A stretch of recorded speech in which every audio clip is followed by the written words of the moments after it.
আমি রান্দা খাওয়াই, তোর কি লজ্জা শরম করে না? তুই আবার ওর কইতাছস আদা রসুন বেশি দিছে, দেশি মুরগি ভাল লাগে না।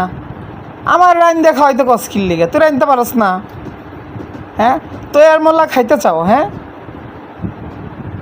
ভালো মেয়ে রান্দা দিলাম, রুটি বানাই দিলাম, মুরগি রোজ রান্না করে দিলাম।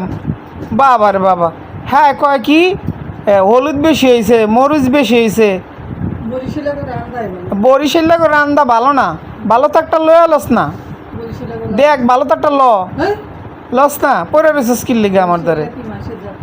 হ্যাঁ, বরিশালের মানুষের জাত না, তোরাই বালা খালি, তাও তো পরে রয়েছস। যাস না, কত মানুষ যে বাইকে যায়, তুই যাই তারস না জাগা। আমি তো কইছি না আমার কাছে থাক। হ্যাঁ, কত বেটারা যায়, আমার তো মন চায় না অন্য বেডিগো দ্বারা যাইতে। তাইলে যেরম রান সেরম খা, মনে হয় উনি হুকুম করবে আর ওনার হুকুম আমি পালন করব। বাবা রে বাবা, বাবার ঠেলা চয়ে দেয় না। একবার টিকিটার বিষাদ লইয়া পাঠাই দিম একবার দেশে, তখন বুঝবি ঠেলা। ঠেলার নাম বাবাজি। কথা বুঝছাস? ভালো হয়ে যা, ভালো হইতে পয়সা লাগে না, একেবারে ফ্রি। হুকুম করবি না, হুকুম পছন্দ না আমার, কইলাম একবার হুকুম করবি না। হ্যাঁ, হুকুম করবি না, হুকুম আমার ভাল লাগে না।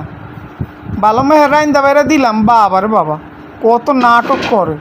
হলুদ বেশি হয়েছে, মরিচ বেশি হয়েছে, আহা হা।